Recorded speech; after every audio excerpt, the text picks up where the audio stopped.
and it's truly an honor to host this event today. This luncheon is a wonderful opportunity to reflect on our city's programs, connect with fellow community and business leaders, and look ahead to the future. Before we dismiss for lunch, I'd like to take a moment to recognize and thank the sponsors who made this event possible.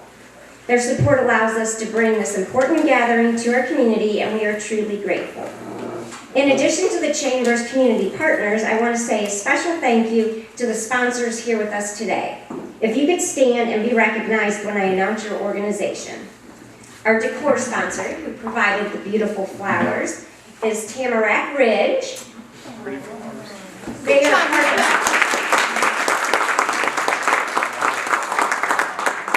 and Tamarack Ridge is part of Foundations Health Solutions, who is going to be building the new building here in Streetsboro, yet to be named.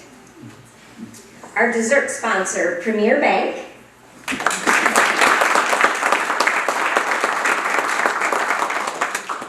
Then with the Mayor's Circle is GPD.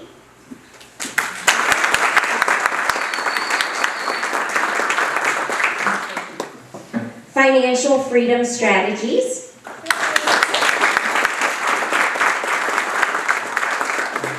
University Hospitals Portage Medical Center.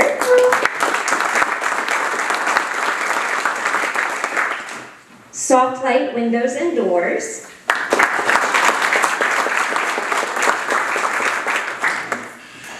Buckeye Energy Brokers.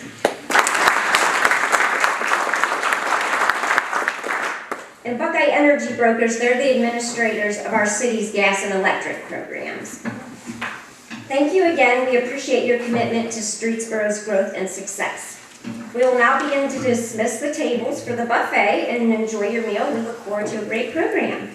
Table 1, you guys can start the line. I hope everyone is enjoying their meal. I'd like you to continue to eat and feel free to get more coffee, tea, water. At this time, I would like to have the 2025 Chamber of Commerce Board of Directors to join me up front with Mayor Broska.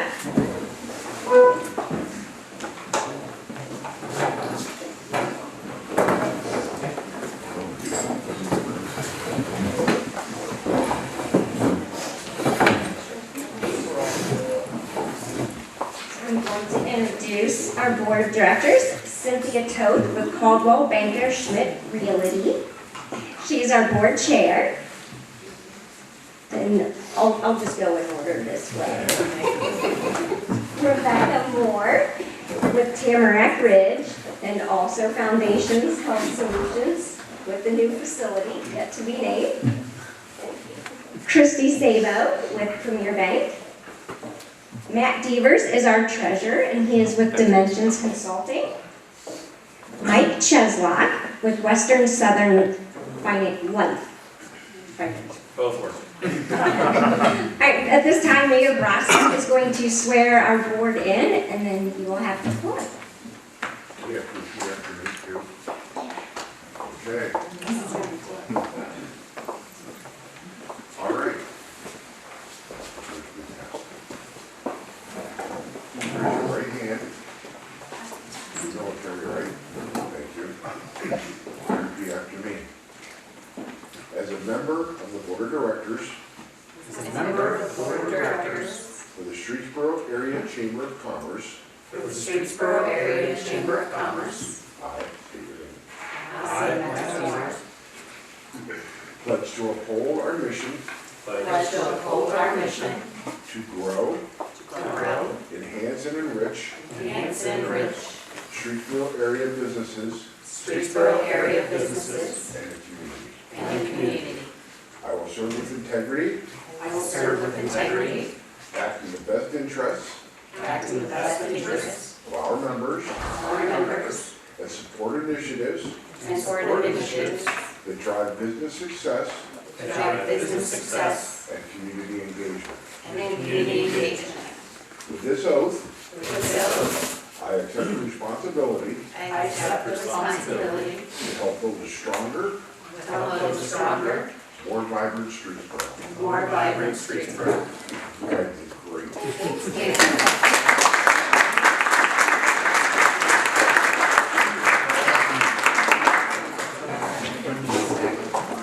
Thank you, Board. Mayor, the floor is yours. All right. Yeah. This should make a hot.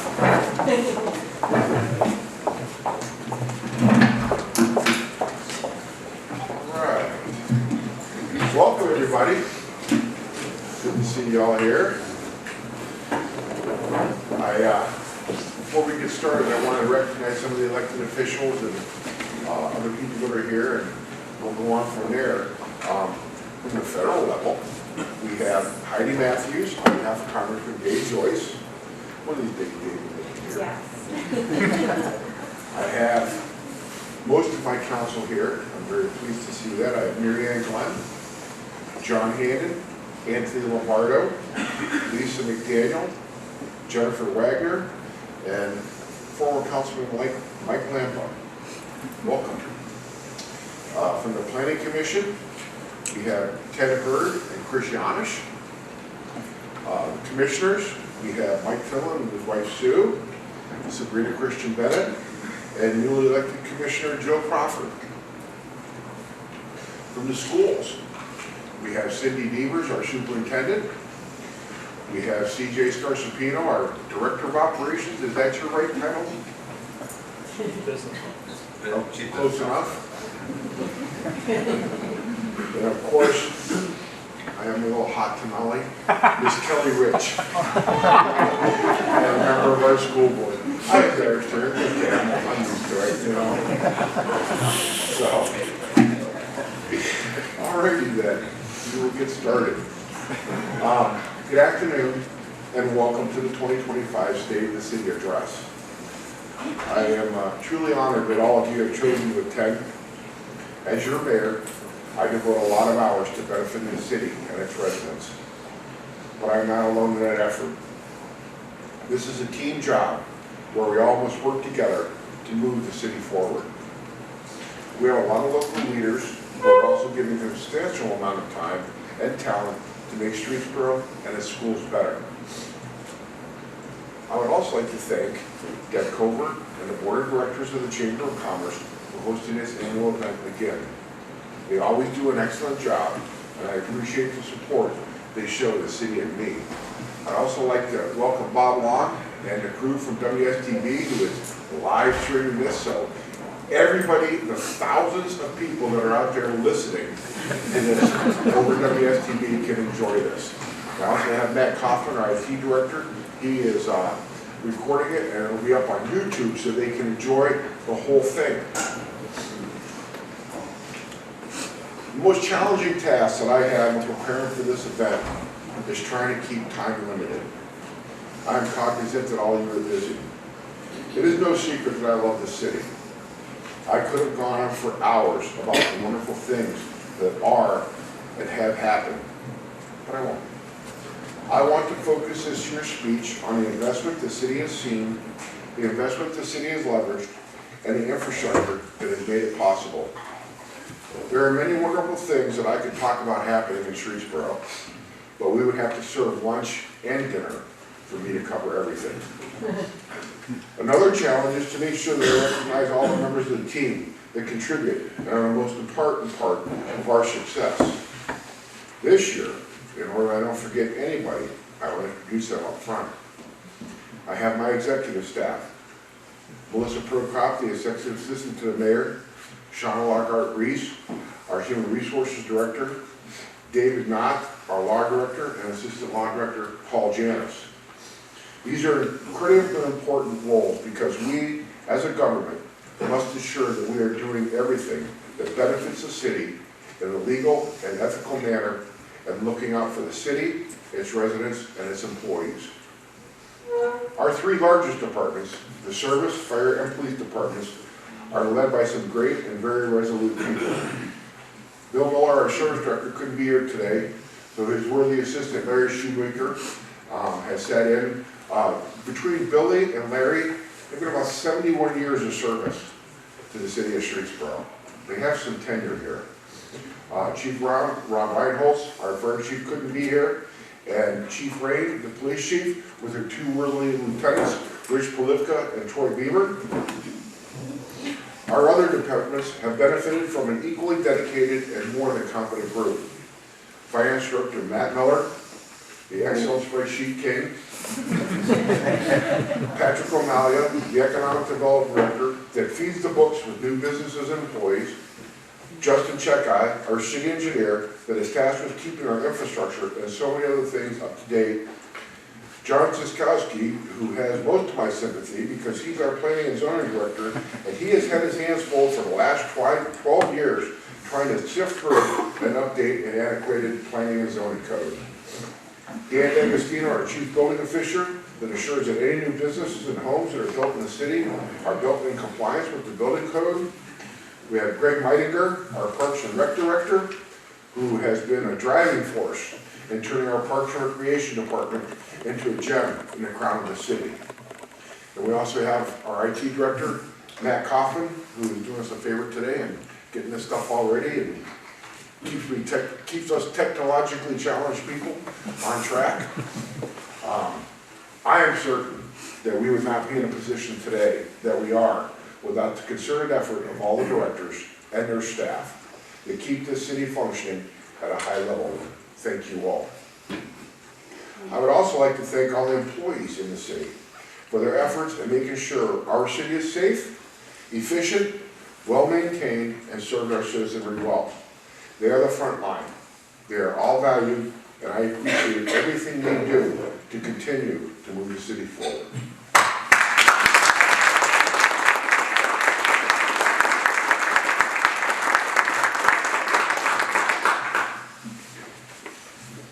In the first few years of my term as mayor, we were seriously handcuffed, and I believe held back by a council that had a vastly different agenda than what was good for the city overall. Luckily, for the last 6 years, we have had a council that has shared the vision. They have collaborated with me instead of against me with the goal of moving the city forward. That is not saying we have agreed on everything. They have certainly not rubber stamped everything. Instead, they have used their knowledge to help us make things better. They have made very valuable contributions to the success of our city, as a team should do. I highly value their contributions and insight. Thank you, Council. The City's Council's primary job is to make sure that I am looking at the pennies and managing them effectively. And we do it quite well with Matt Miller's Excel spreadsheets. New initiatives and new buildings, like the ones we're in today, do not come cheaply. The Council also makes sure that other ideas are brought to the table, so there is a broad cross-section of the city weighing in on items. Sometimes I bring them to the middle of a compromise, and sometimes they bring me to the middle of a compromise. The latest example is when we were discussing what to name the new centerpiece of the city. I was set on one thing, and one of our council persons, Lisa McDaniel, brought up the name Gateway Green. At first, I was not enamored, but as time went on, it really grew on me.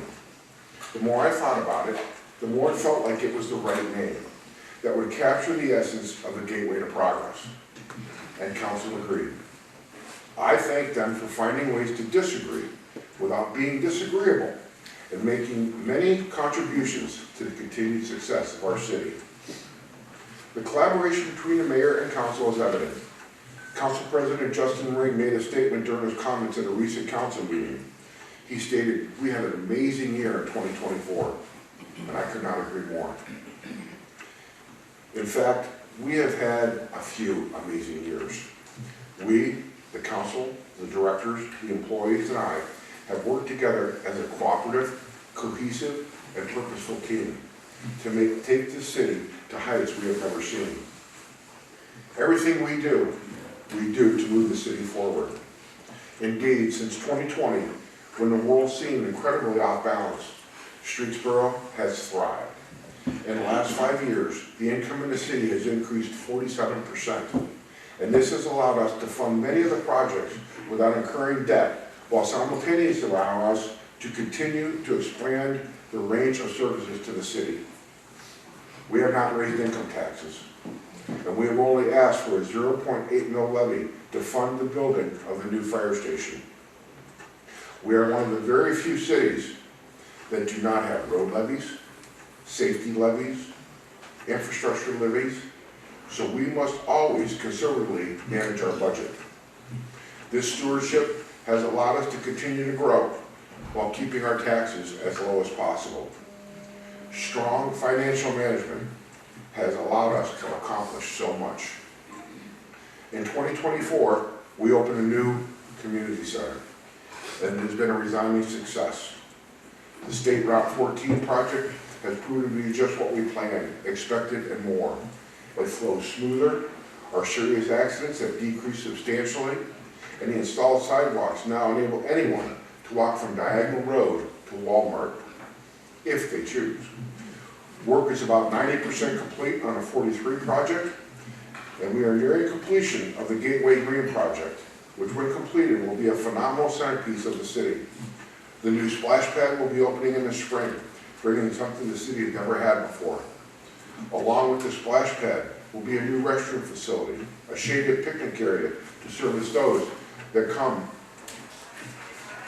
to our city center to enjoy the amenities we are providing. The Oval project will finally allow us to have those types of community gatherings that folks have been asking for, like food truck fairs, farmers markets, craft shows, and the like. Streetsboro is a great community, and the Gateway Green will provide a sense of place, a physical place where neighbors and friends can gather and meet and share those things we could not have done before. Another great thing I want to talk about is the construction of our new 14,500 square foot City Hall. We have never had a purpose-built City Hall. What the folks see now is the culmination of over a year of planning. At the beginning of my time in office, we were in a 60-year-old school where it was common to see snowdrifts on the inside of the windows. In the morning, being cold enough for frost to form on the windows, and in the afternoon, being in a sauna. It needed an enormous amount of work, not just to bring it up to modern standards, but to just keep it somewhat habitable. And you know, with a 60-year-old school building, they had one plug, one outlet on each wall. And with all the electronics and everything that we have now, we had, and I'm glad there's nobody from the fire department here. We had extension cords plugged into extension cords that were plugged into extension cords. Needless to say, we made it work for as long as we could, but it was readily apparent this facility could not accommodate the city's needs, and the decision was made to push forth. We had commissioned a study to see what the cost would be to rehabilitate the facility, and it was an absurd amount of money to do so, and not worth the investment, no matter how good the bones were. The decision was made to demolish the building and build a facility suited to our needs. We were able to find a suitable facility to rent for the interim, and have been in the facility for a few years, but the time has come for us to move on. We always had a vision of the big picture of what we could do with the property we own. We did collaborate with the developer to see what the possibilities were, and the possibilities proved to be beyond our capability. We took a step back and began anew. We needed a centerpiece for the city. Our team, Justin Chekai, Missy Prokop, John Siskowski, Matt Miller, and I, along with valued input from the council, collaborated with our architect level heads, Chris Trotta and Anthony Duncan, to bring life to the City Hall. We see it being constructed on the city center site now.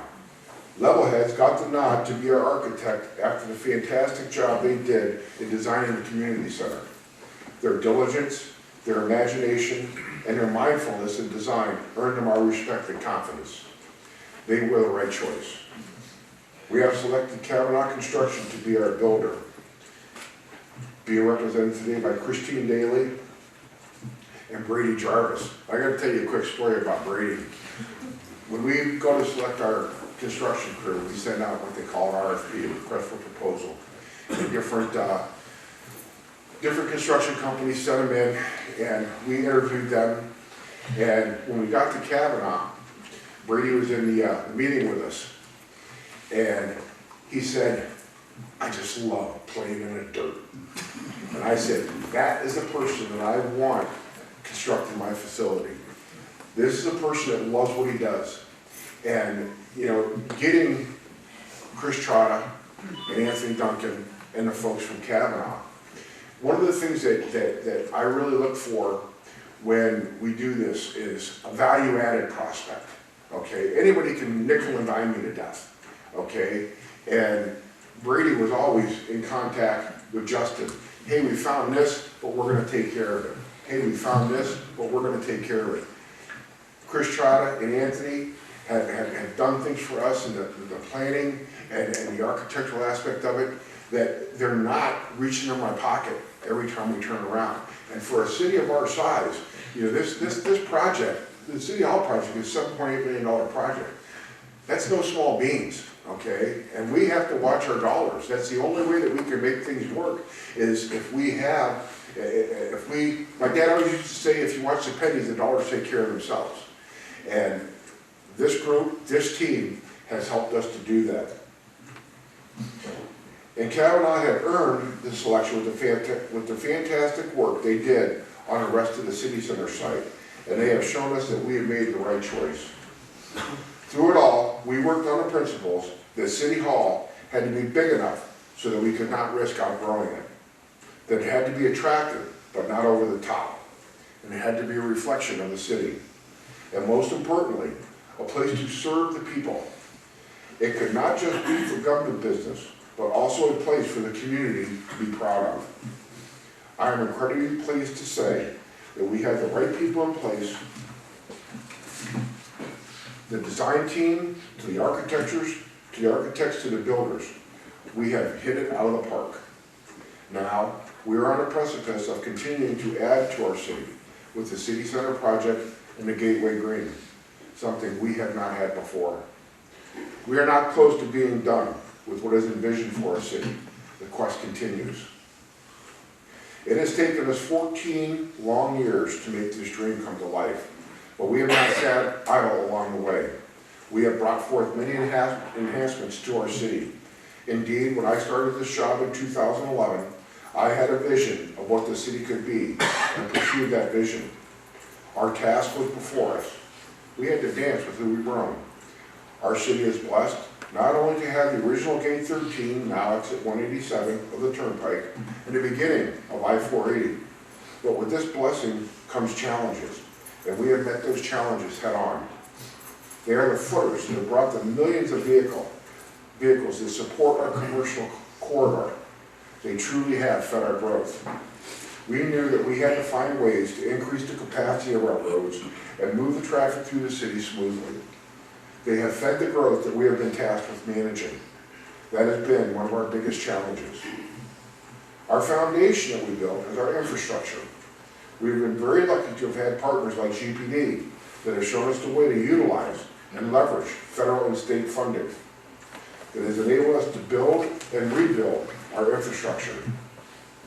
Indeed, we have leveraged over $35 million in federal and state funding to almost completely rebuild our road infrastructure, all at a cost to the city of about 12% of the total. 88 cents of every dollar spent on our roads come from another entity, whether it be state or federal, proving that we stretch the tax dollars in Streetsboro to unbelievable proportions. We could never accomplish this without their help, and my gratitude and thanks go to GPD. You've seen the results of the partnerships we have built, starting with the rebuild of the causeway and bridge over Lake Rockwell, the 303 project that eliminated flooding at the bypass, and the improvements by the railroad tracks that decreased the frequency and duration of flooding in that area. And yes, we did have plans that would have eliminated flooding, but were thwarted in the 11th hour by environmental concerns. The signal project to completely rebuild our traffic signals, replacing a signal system that dated back to 1994, adding a much smoother flow of traffic. The 14 project completed in 2023, the 43 project due to be completed in June of 2025. The safety project completed on Falcon Hill that was desperately needed due to the unacceptable amounts of fatal and serious injury motor vehicle accidents. The OPWC, Ohio Public Works Commission funding that we utilized to defer the cost of resurfacing many of our main streets. As I mentioned, part of City Council's job is to assess the budget. And I am pleased that the council has always allocated adequate funding for us to take care of our city streets. We could have a city with a city hall and good roads to drive on to get there, but we had to build a community also. We must make sure that we are building a sense of place. We built up our park system to serve all, especially our children. We built our community center to serve all, but more importantly, to give our senior citizens a facility they can call their own and where they can gather with friends and have a safe, nice place to congregate. We always make it a goal to consistently build on past successes and to bring new amenities to the residents. Every department director ensures that residents are at the forefront. For example, our economic development director was making one of his many deals and had an out-of-the-box idea to utilize an unbuildable property to make it a new park. And Floyd North Park was created, which is now open with a walking trail, quarter-mile walking trail around the park, overlooking a lake. There's fish in there.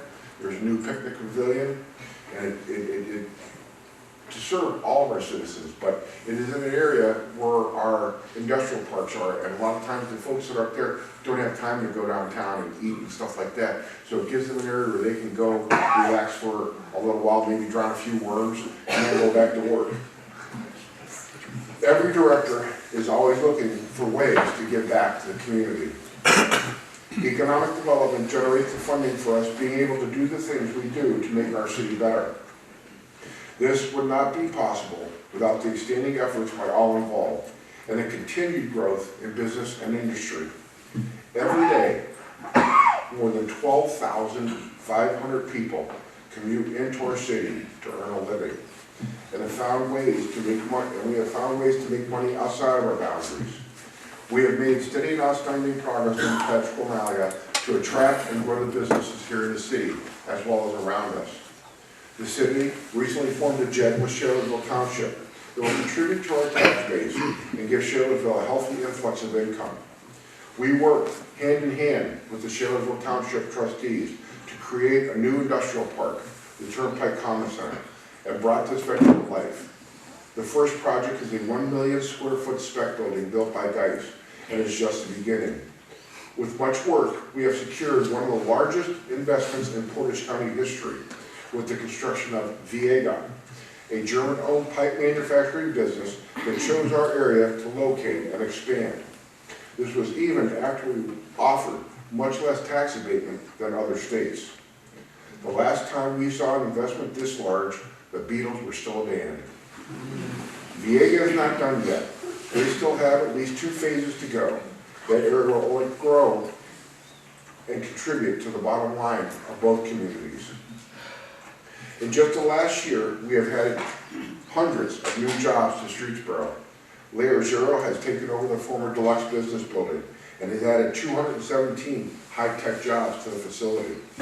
They are already looking at an expansion. The long-awaited care and rehabilitation facility is finally under construction. Aldi's relocation project is now complete, and within a few months, Chick-fil-A will begin construction, followed by a Texas Roadhouse, and Popeyes finally open. The old rubber shop is being rebuilt into a new dispensary. Winking Lizard announced the construction of a new restaurant on 43. Zip City will soon reopen as Lazy Defense, a very cool shooting and golf simulation experience, and the list goes on. The city is only half of the equation of those that benefit from this economic growth. Our schools also get a shot in the arm when the city expands our shared tax base. We are very happy that we have forged a collaborative and cooperative relationship between the schools and City Hall. I am very pleased with the enormous strides our school system has taken. The citizens shared the vision and passed the levy that enabled us to build a much-needed new high school and to add on and rehabilitate our existing buildings. But physical facilities are just part of the tool bag that the schools have utilized to improve our system. Our school ratings have increased dramatically, something they can be immensely proud of. They are building a system that will continue to get better and provide our students with the education to be successful when they graduate. In addition, our high school sports program have attained heights that were infrequently seen. Year after year, we are producing playoff caliber teams that instill pride and support in the community. And I must say, we travel well too. When we have football games at our stadium, we're pretty packed on our side. And if we go anything, probably within about 15, 18 miles, it is not uncommon to see as many Streetsboro fans in the stands as it is to see the home team. And that is gratifying to me that we have that type of community support and love for our kids. Year after year, we are producing playoff caliber teams that instill pride and support in the community. We see it in athletes like Michael Hall, who is now in the NFL. We see it in Naomi Benson, who recently committed to Illinois to further her stellar basketball career. I attended the senior night for our basketball team and cheerleaders last Thursday. I saw two very strong teams that have been very well coached, not only as athletes, but also as young adults. I was made aware that these young people not only have excelled at their sport, but they have excelled in the classroom. Just a bit of trivia.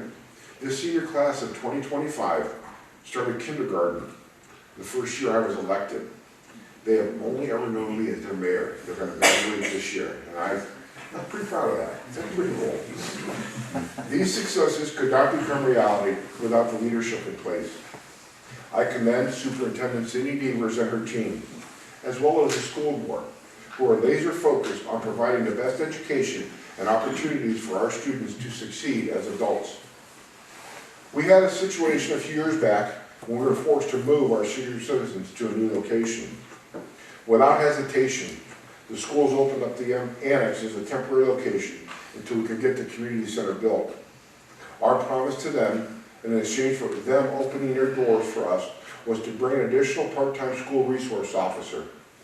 We found that getting a qualified part-time officer was challenging, and we could not accomplish that task. We had a meaningful conversation with the schools and decided that we best to go down the road of hiring another full-time SRO for our schools.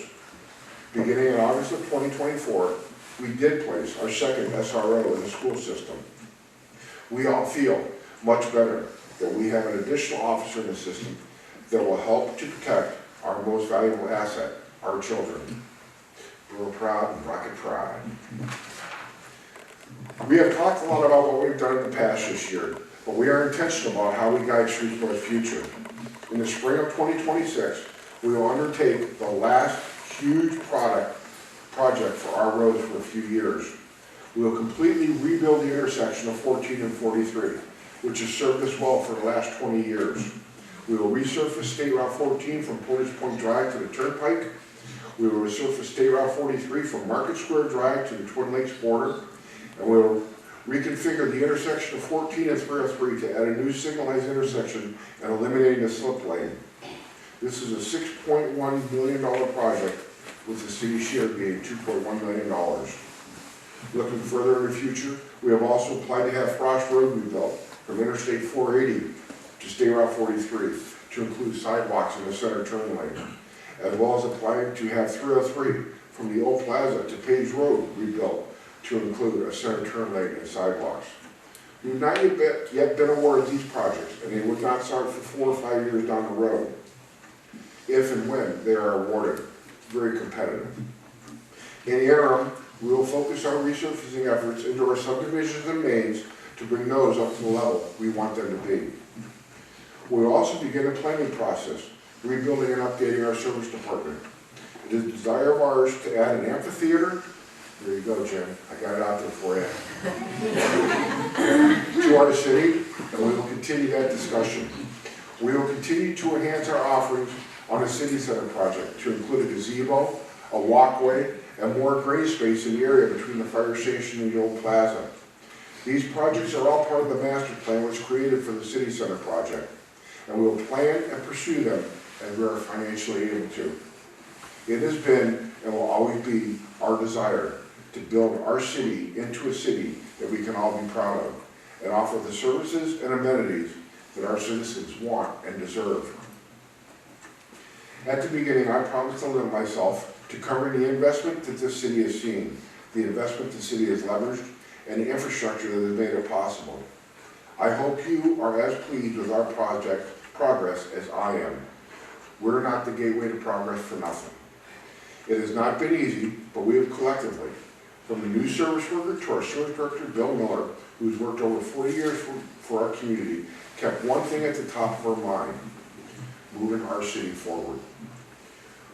We know that we have plenty to do as our next round of progress, improvements, but nothing in life is certain. The only promise that I can make you is that I will always be honest, always put Streetsboro first, and always manage our funds in a way that allows us to maintain and expand services for our residents. Looking back on all these years, it is hard not to think of all the ways that we are blessed in Streetsboro. We've been blessed with a great location, and great infrastructure. We've been blessed with both solid companies to contribute to our finances and elected officials who guard those dollars well. We've been blessed with a team that takes their duties as public servants seriously and want to keep us moving forward, never settling when greatness was possible.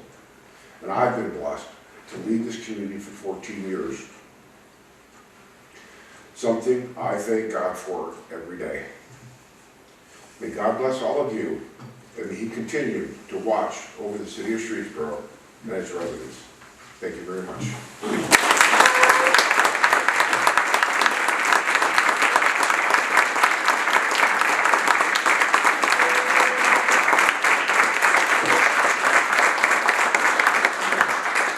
I'd also like to share some of our upcoming events, and we extend the invitation to all of you to attend.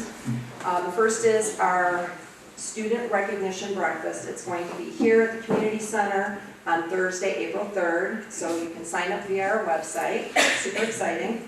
Our 8th annual Rat Memorial Golf Outing at Windmill Lakes is on Friday, May 16th. We do expect a sold-out event, so please sign up early. And we also have a VIP networking ticket for those that do not golf, that just want to partake in the fun, fabulous prizes. We have opportunities for sponsorships and donations. You can talk to any one of us, or we have flyers or our website. And please save the date for Saturday, September 6th for our Community Connections event in partnership with University Hospitals. It's going to be a fabulous opportunity to engage with our local businesses, community organizations, and residents. And there's more to come on that. It will be spectacular. Thank you.